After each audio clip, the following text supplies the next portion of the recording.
From Anshe Sfard Beth El Emeth Congregation, it's time to take 10 minutes for Torah with Rabbi Joel Finkelstein.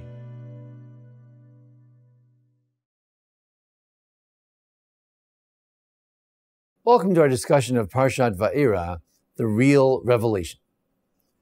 If we look not in our Parsha, but in another Parsha that discusses our Parsha, we find the following. When the farmer comes with his bikurim, the first fruits, brings those first fruits and he declares before God that he is a farmer owning the land of Israel. The story goes back to the Exodus, and the Exodus took place with great fanfare, with many miracles, uvmora gadol, and with great fear. The rabbis wonder, what does it mean in great fear? What is the specific meaning of it? What is the allusion to? They say, Zu gilui shechina. This is the revelation of the divine presence of the Shekhinah. In other words, this Sifrei, quoted in our Haggadah on Pesach, this Midrash, interprets that the essence of the 10 plagues was not merely miracles. The essence of the 10 plagues was a revelation of God. What does that mean? Well, we know that the whole purpose of the plagues was V'yadu Mitzrayim K'nei Hashem, that the nations of the world, particularly the Egyptians, should know that God is God. How do they learn to know that? Slowly, from one plague to the next, they learn that God reigns in the earth.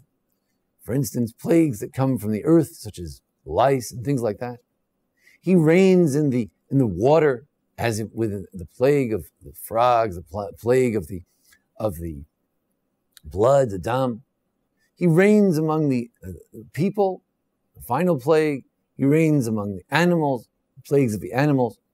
He reigns in the air, in the plagues of the barad, arbe, and choshech, the hail, the grasshoppers, and the darkness.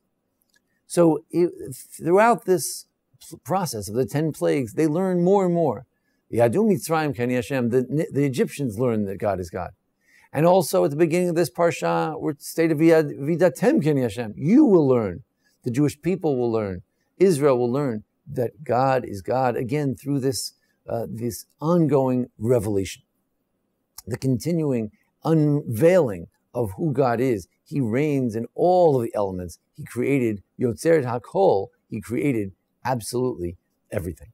Even the Chartumei Mitzrayim, the magicians, the necromancers, the special officers in the court of Pharaoh, they too had a growing process. At first they say, we can do this trick with the blood, it's no big deal. With the Kinim Lo Yacholo, they were not able to do the lice plague. Later on with the Shechin afflicted them as well. And later on, those who feared God, even among his own servants, Pharaoh's servants, they took their animals in to avoid the particular plagues. And later, Vayomru Avdei Pharaoh Elav, in next week's Parsha, the servants themselves would ask Pharaoh to get rid of these Jews. They see that Egypt is being ruined by our God. It's an ongoing revelation of who God is. But if the 10 plagues represent a revelation of God, we have to ask ourselves, is this a greater revelation, or is it splitting the sea, or the 10 commandments? What's the greatest revelation? One might argue, certainly based on the Ramban, who calls this the book of redemption, who sees the entire book heading toward a great pinnacle at the end of the book. We might argue that this revelation of the 10 plagues is actually the lowest revelation of all. The lowest revelation are great miracles and fanfare. Then we have the splitting the sea, which shows that God affects historical events. The actual Exodus itself, he made it happen. Without God, the Jews would have, God forbid, been lost at the sea, taken back to Egypt. The Exodus wouldn't take place. God took us out of Egypt. God affects history. That's the second revelation. The revelation at Sinai says that there is a content to this God. It's not just that there is a God. I have faith. Faith in what? What is God about? The Torah is that book that tells me what is God about. And knowing what the principles by which he wants me to live, how I can walk in God's ways, this is a higher form of revelation than simply that he exists and that he's in the earth, the air, and the water. And finally, the book of Shemot ends on another note. It ends on the note that V'shachanti b'tocham, that you can create a place where God can dwell in our midst. And that is the highest revelation, that God is with us. This reminds me of something I just read in the Tradition magazine, edited by Shalom Karmi. He writes in his, Rabbi Shalom Karmi, my teacher, my friend, writes in the introduction that students of this question of theodicy, of how bad things happen to good people, you can answer this answer and that answer. You can give many different answers. You can explore the book of Job.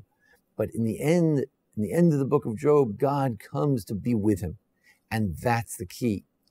He says that the idea of divine providence, the idea that God is with us, can be expressed in an incredible coincidence. How did I ever meet this person, whom I eventually became my wife? How did it come to be that I got this particular job? How did it come to be that these two individuals happened to meet, bring about great things? These are great revelations, it's true. But that's more in the realm of the miraculous. And the miraculous is the lowest level. The highest level is being with God. The answer to theodicy, the answer of what do you do when bad things happen to good people? The answer is Imo Anochi B'tzara. The answer was in last week's Parsha. The answer was that God is with the Jewish people in their suffering, in the burning bush. And this is the greatest answer to why did these things happen? The greatest revelation, not any miracles, the greatest revelation found at the pinnacle, the end of this book of redemption. Says the Ramban, that's the pinnacle. Why is it the pinnacle? Because being with God, that's the ultimate. We all look forward to the miracles of old being renewed in the days of Mashiach coming forward. But actually saw in the interesting Holocaust, Mutzal Me'esh Haggadah, a Haggadah that was written by hand in the days of the Holocaust.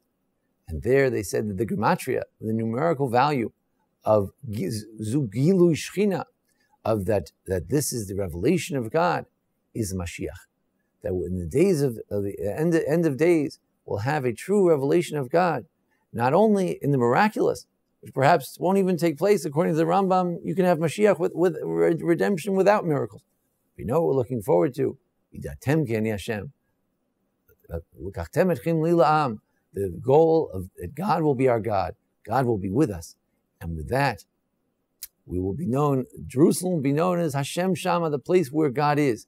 And the Jews will be known as Geulei Hashem, people who God is with them and God redeemed them. Thank you for joining us here at the Anshe Sfard Beth Elameth congregation for a discussion of Parshat Va'era. Join us each week for discussions of Parsha, also holidays, and various questions of how to perform various mitzvot. Thanks to Jason Lefkowitz for his technical assistance. Thank you. This has been 10 Minutes for Torah with Rabbi Joel Finkelstein. To learn more, visit ASBEE.org.